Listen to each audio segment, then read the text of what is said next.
दोस्तों, आप किसी शादी पार्टी में जाते हैं, गाना बजने लगता है और लोग नाचने लगते हैं, लेकिन अचानक आपकी नजर एक ऐसे व्यक्ति पर पड़ती है जो बंदूक को हाथ में लेकर हवाई फायरिंग कर रहा होता है और आप सोचने लगते हैं कि आपको वहां रहकर पार्टी का आनंद लेना चाहिए या किसी सुरक्षित स्थान पर चले जाना चाहिए।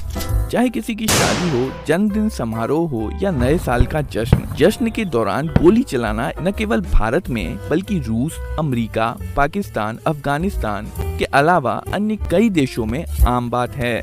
इस वीडियो में हम देखेंगे कि हवाई फायरिंग के दौरान फायर की गई गोली के साथ क्या होता है, क्या यह वापस जमीन पर गिरती है, और अगर गिरती है तो अगर ये किसी आदमी के ऊपर गिरे तो यह कितनी खतरनाक हो सकती है। दोस्तों, एक पुरानी कहावत है कि जो ऊपर जाता है उसे नीचे आना ही होता है, और ये कहावत पृथ्वी की सतह से फेंकी गई या दागी गई किसी भी वस्तु के लिए सही है जो अंतरिक्ष तक नहीं पहुंच पाती है, अब चाहे वो गोली हो या फिर एक क्रिकेट बॉल। पर क्या किसी गन से फायर की गई गोली में इतनी स्पीड होती है कि वो अंतरिक्ष में जा सके? अगर ये मान लें कि पृथ्वी पर कोई वायुमंडल नहीं है तो पृथ्वी की सतह से किसी भी चीज को अंतरिक्ष में पहुंचने के लिए उसे कम से कम 11.18 किलोमीटर प्रति सेकंड की वेलोसिटी से फेंकना होता है, जिसे एस्केप वेलोसिटी कहते हैं। पर हमारे पास जो सबसे तेज कारतूस है .22 स्विफ्ट, उसे केवल 1.25 किलोमीटर प्रति सेकंड की वेलोसिटी से ही फायर किया जा सकता है, जो एस्केप वेलोसिटी से लगभग 9 गुना कम है। इसलिए अगर ये मान लिया जाए कि पृथ्वी पर कोई वायुमंडल नहीं है, तब भी गोली पृथ्वी के गुरुत्वाकर्षण से बच नहीं पाएगी और वापस पृथ्वी पर आ गिरेगी। लेकिन चूंकि पृथ्वी पर वायुमंडल है, इसलिए एयर रेजिस्टेंस के कारण गोली की अधिकतम ऊंचाई और भी बहुत कम हो जाती है।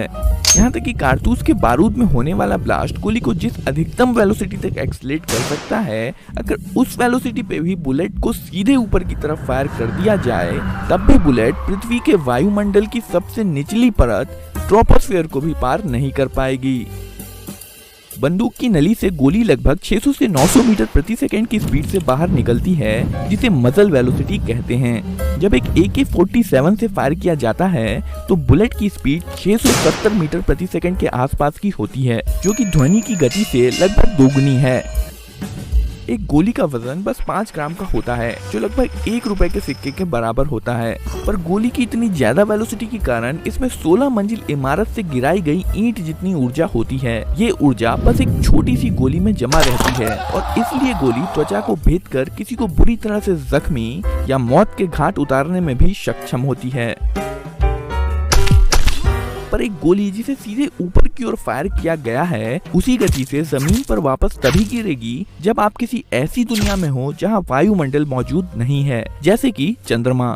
हालांकि पृथ्वी पर हमारे पास पर्याप्त वातावरण मौजूद है और एयर रेजिस्टेंस पूरी कहानी ही बदल के रख देता है। जब गोली फायर की जाती है तब बंदूक में होने वाले विस्फोट के प्रभाव में गोली बंदूक से बहुत तेज गति के साथ बाहर निकलती है, पर इसके बाद गुरुत्वाकर्षण और एयर रेजिस्टेंस के कारण इसकी गति धीमी होती चली जाती है और अंततः यह रुक जाती है। इसके बाद गोली नीचे गिरने लगती है और गुरुत्वाकर्षण बल इसे 9.8 मीटर प्रति सेकंड स्क्वायर के एक्सेलरेशन से इसकी गति को बढ़ाने लगती है। पर इसी समय हवा गोली पर उल्टी दिशा में घर्षण बल लगा रही होती है, जिसके कारण इसकी वेलोसिटी कुछ कम हो जाती है। गुरुत्वाकर्षण के कारण जैसे जैसे गोली की गति बढ़ती जाती है, वैसे वैसे हवा का घर्षण बल भी बढ़ता जाता है और एक समय ऐसा आता है जब गुरुत्वाकर्षण बल और हवा का घर्षण बल बराबर हो जाते हैं। इस अवस्था में गोली पर कोई नेट फोर्स नहीं लगता है और गोली की वेलोसिटी बढ़ना बंद हो जाती है, और अब चाहे गोली जितनी भी नीचे गिरे, इसकी वेलोसिटी नहीं बढ़ती है। ये वेलोसिटी गोली की आखिरी वेलोसिटी है, जिसे टर्मिनल वेलोसिटी कहते हैं। गोली धरती पर भी इसी टर्मिनल वेलोसिटी से गिरती है। एक्सपेरिमेंट से पता चला है कि नीचे गिरने के दौरान गोली 60 से 90 मीटर प्रति सेकंड की टर्मिनल वेलोसिटी प्राप्त कर लेती है। बुलेट जिसे कि सीधे ऊपर की ओर फायर किया गया था, अगर वह मुंह के बल बिना हिले डुले गिरे तो इसकी गति काफी ज्यादा हो सकती है, पर आमतौर पर ऐसा नहीं होता है, जिसके कारण इसकी गति काफी कम हो जाती है। जब बुलेट धरती की सतह पर गिरती है तब इसकी वेलोसिटी फायर की गई वेलोसिटी की तुलना में मात्र 10% ही होती है, और चूंकि काइनेटिक एनर्जी वेलोसिटी के स्क्वायर के प्रोपोर्शनल होती है, गिरती हुई बुलेट में फायर की गई बुलेट के मुकाबले मात्र 1% ही एनर्जी बची होती है। यह ऊर्जा जमीन से केवल आधा मीटर की ऊंचाई से गिराई गई ईंट की ऊर्जा के बराबर होगी। पर अगर 60 से 90 मीटर प्रति सेकंड से नीचे गिरने वाली बुलेट अगर आपके ऊपर गिरे तो क्या यह आपको जख्मी या आपकी जान ले सकती है? हालांकि टर्मिनल वेलोसिटी से नीचे गिरने वाली गोली अपनी मजल वेलोसिटी की तुलना में काफी धीमी गति से यात्रा कर रही होती है, पर फिर भी इसमें इतनी ऊर्जा होती है कि ये किसी को बुरी तरह से जख्मी या मौत के घाट उतार सकती है। मानव त्वचा को भेजने के लिए बुलेट में जो मिनिमम वेलोसिटी होनी चाहिए वो है 40 से 50 मीटर प्रति सेकंड। वहीं हड्डी को भेजने के लिए बुलेट की मिनिमम वेलोसिटी 60 मीटर प्रति सेकंड होनी चाहिए। नीचे गिरने के दौरान बुलेट की वेलोसिटी 180 मीटर प्रति सेकंड तक पहुंच सकती है और इसलिए इन बुलेट्स में मानव शरीर को गंभीर नुकसान पहुंचाने की क्षमता होती है। 6 अप्रैल 2014 को लेबनान के सिडोन में 2 बच्चों की मां जो कि गर्भवती थी के सर पर एक आवारा गोली लगने से उसकी मौत हो गई। ये गोली उसके पड़ोस में हो रही शादी में फायर की गई थी।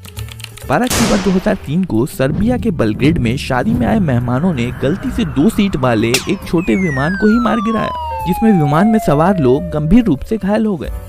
शादी समारोह को एक खुशी का मौका माना जाता है, पर उत्तर भारत में चौंका देने वाली संख्या में ऐसे मामले सामने आए हैं जहां शादी के दौरान की गई हवाई फायरिंग के कारण ये खुशी के मौके हादसों में तब्दील हो गए हैं। दिसंबर 2019 में भारत सरकार ने आर्म्स एक्ट में संशोधन किया था और सार्वजनिक समारोह, धार्मिक स्थल, विवाह या अन्य किसी कार्य में लाइसेंसी बंदूक के साथ फायर करने को भी क्रिमिनल ऑफेंस बना दिया गया है, जिसके तहत 2 साल की कैद और जुर्माना लगाया गया है।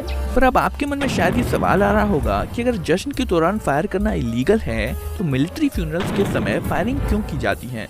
अगर ये इतना ही खतरनाक है तो हमारे यहाँ 21 तोपों की सलामी का रिवाज क्यों है?